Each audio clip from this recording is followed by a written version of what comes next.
Welcome to Mind Life Weekly. My name is Derek, and this channel is all about simple psychology for everyday life. If this is your first time here, thank you for clicking this video. If you're returning, I'm glad you're back. Either way, consider subscribing to our channel to stay updated on all of our videos. If you find this video useful, hit the bell icon to be notified of more videos like this in the future. Today, in the first segment of this 3-part series, we'll be discussing easy ways to break bad habits.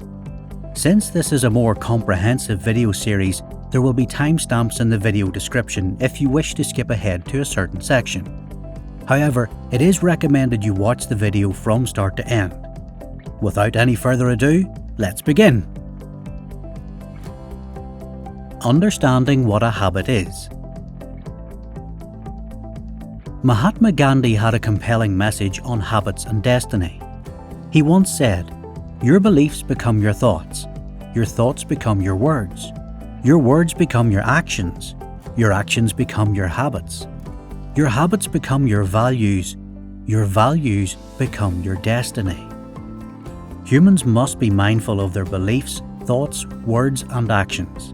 They lead to habits, which then determine values and destiny.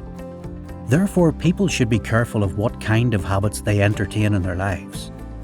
By definition, a habit is an acquired behaviour or thought pattern that a person has repeated so many times that it has become almost unconscious. It can be both helpful and harmful, depending on the habit and the person. In the American Journal of Psychology, a habit is defined as a more or less fixed way of thinking, willing or feeling acquired through previous repetition of a mental experience. By the time a person reaches adulthood, they have developed thousands, if not hundreds of thousands of habits, which are incredibly useful in one's life. They make day-to-day trivial activities automatic and frees a person's mental energy so that they can give their attention to other things. It's this automaticity of habits that makes them beneficial. Most people engage in their habits without thinking, hence freeing the brain and allowing it to focus on other things.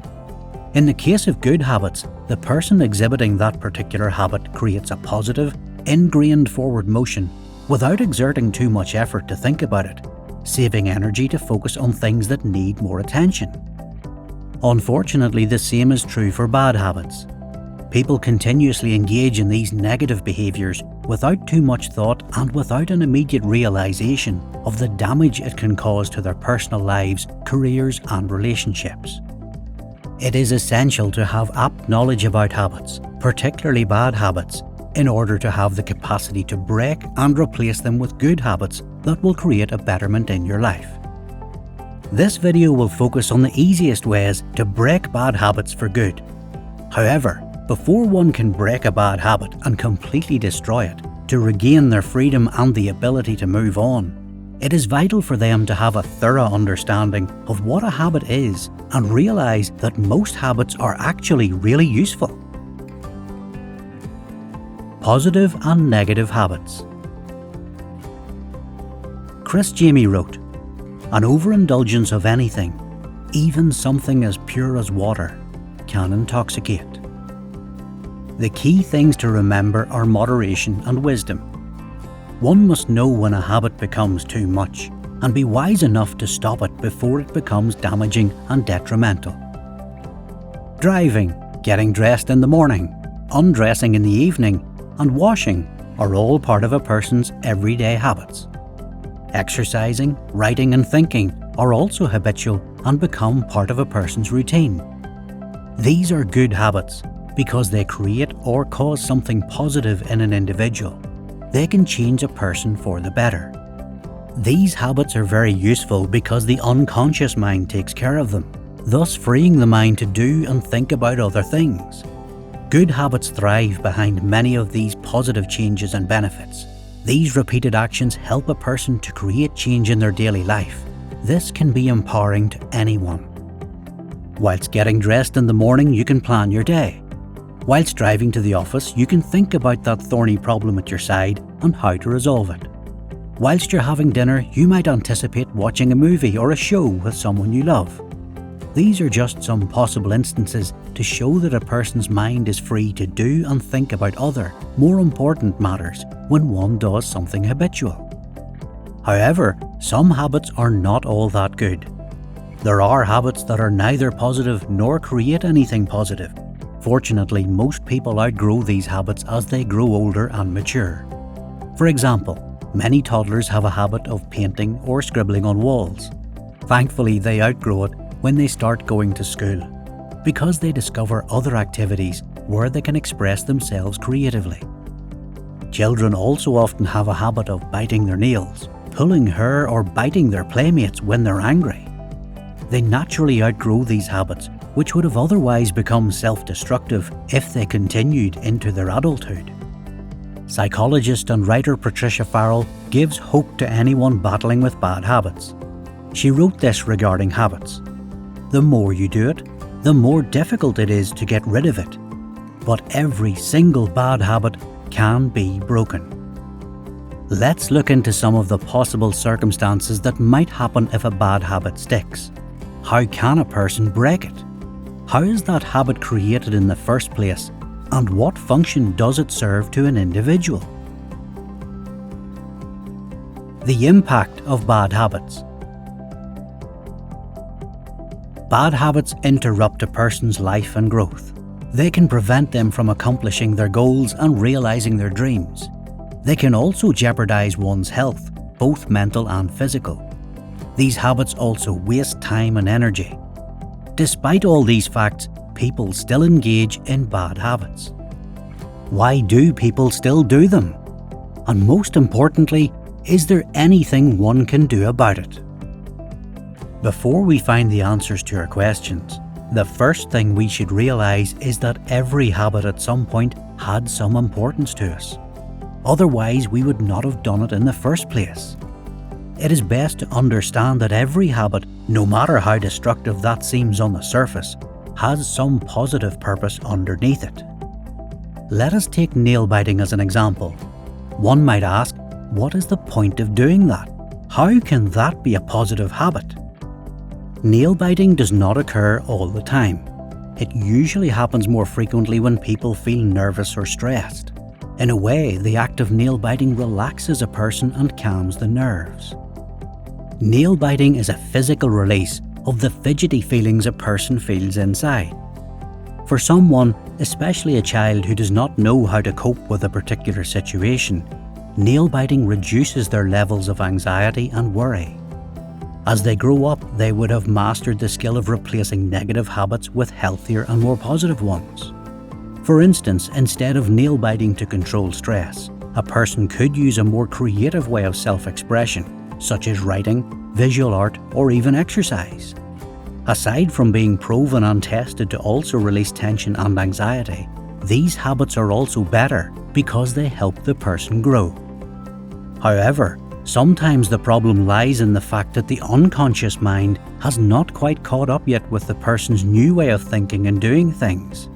Unless something goes back in and alters the program, that little machine will keep running like the Energizer Bunny, and the habit mode would go off. It will not run out of steam, and the bad habit will continue to manifest. There is truth in when Jerome Hines stated that the only proper way to eliminate bad habits is to replace them with good ones. Indeed, one of the surefire ways to break a bad habit is to find a better habit to take its place. How actions become habits. I would like to look at how the unconscious mind creates this automatic process that takes care of all these functions for us. In other words, how an action becomes a habit. Upon knowing the answer to this question, we will be able to find ways of breaking patterns of actions when they cease their usefulness in our lives. As a general rule, a habit is formed when an action is done repeatedly over a period of time. However, action is just a broad term, as habits can also refer to thoughts. Some people are anxious or nervous about what might befall them because they have thoughts of doom and gloom about the future. Such kind of thinking becomes a habit. Those who think as such would wake up in the morning and automatically start thinking of these negative thoughts. They would fail to notice and acknowledge the positivity around them because they are too consumed with their negative thoughts. Just to be clear, when I talk about action in this video, I am referring to both mental and physical action. When an individual performs some kind of action over time, it tends to habituate. The unconscious mind is actually saying, I get it. You like doing this activity. It's important to us for whatever reason. So I'm going to be taking over for a while and let you get on with other things instead. The action is now a habit. This is how the brain works. Inside the brain there are many brain cells, each connected to the other. It is estimated that each brain cell is connected to roughly 10,000 others, and with millions of brain cells in the brain, the connections are like constellations in the sky. Every time a person does something, a particular set of these brain cells light up and start vibrating together. Over time, they reach out and start connecting to each other. They create little bridges, which become paths and later on great big highways for information to pass through. By the time a person has one of these superhighways, the action has become a habit. At that point, it becomes hard to make changes because every time something happens, a person's mental energy starts firing into one of these highways. The mountain water. Imagine a mountain with little rivulets of water streaming down it. Over the years, those little rivulets carve into the earth and rock to create a pathway. This pathway becomes steeper over time and becomes a channel, which starts to attract water. It is easy for the water to flow along that path. It would be hard, if not nearly impossible, to divert itself to another path.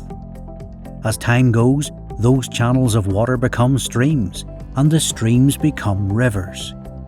Every time it rains, the water automatically heads towards the rivers because that is the biggest channel. It is the easiest path for the water to pass through. A similar process happens inside the mind when a person forms a habit. Habits are the easiest path for mental energy to pass through. This is the reason why one ends up doing the same actions and thinking the same thoughts over and over again. The forest path. Imagine a forest. Imagine people walking through it, but there's no particular path anywhere. Over time, the route walked by most people would be worn down and eventually become a path for other people to walk through. But when some time passes and nobody walks through it anymore, the path will eventually disappear.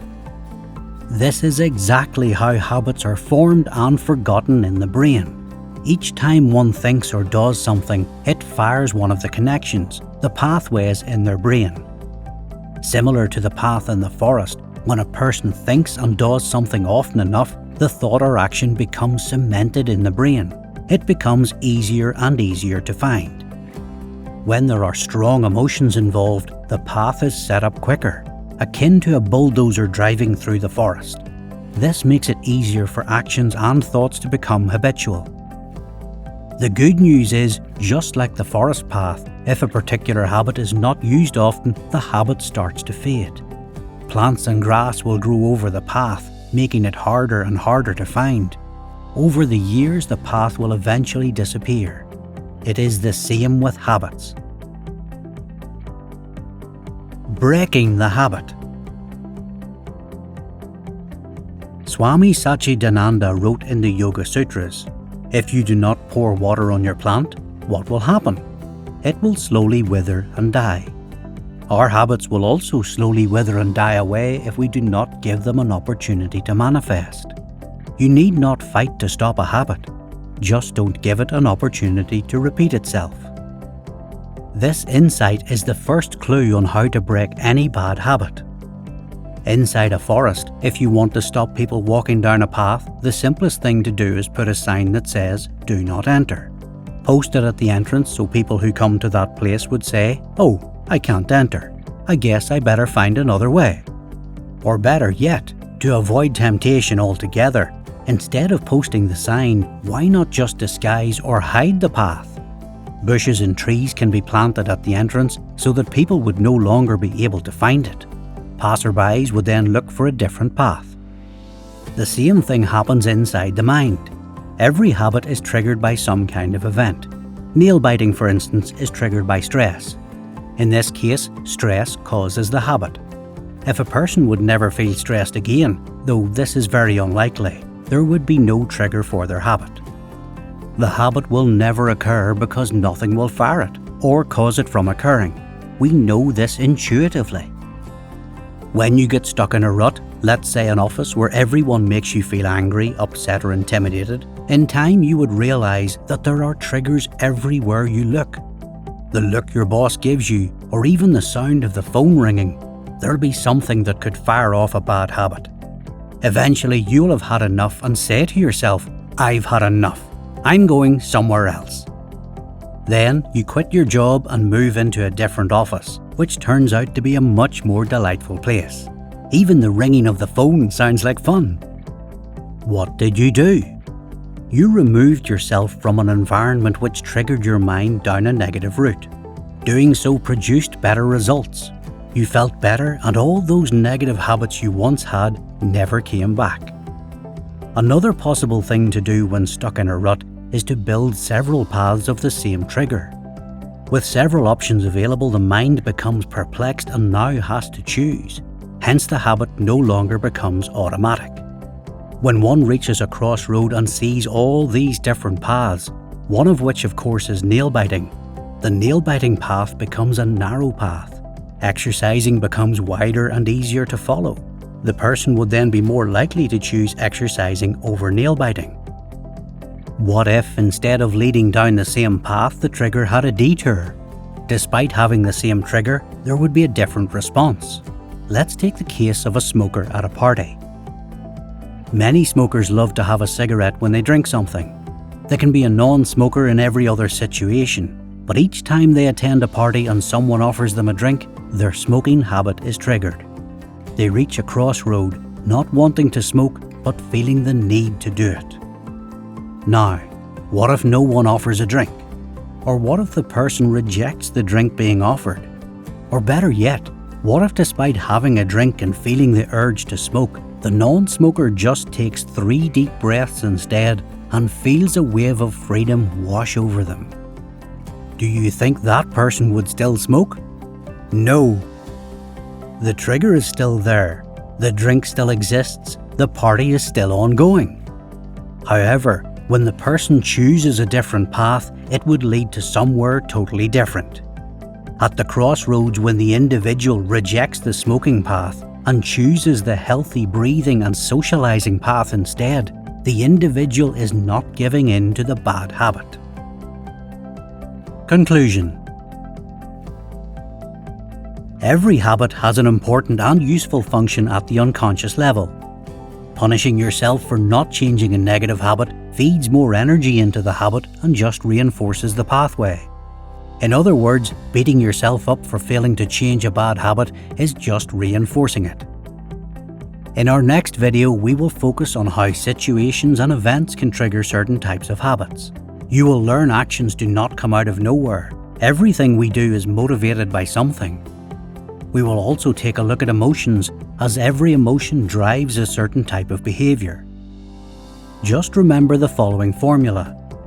What you think decides how you feel. How you feel determines your behaviors and how you act. Your thoughts and feelings determine your actions, and over time your actions become habits. If you learn to change how you think or feel about something, it will change how you behave and will end up killing old habits and bringing in new, positive ones instead. We will also look at state-dependent learning, which means every time you have an emotion, it will drive a certain kind of behavior or way of being and just doing things. Don't worry, this will all be explained in part 2 of this 3-part series.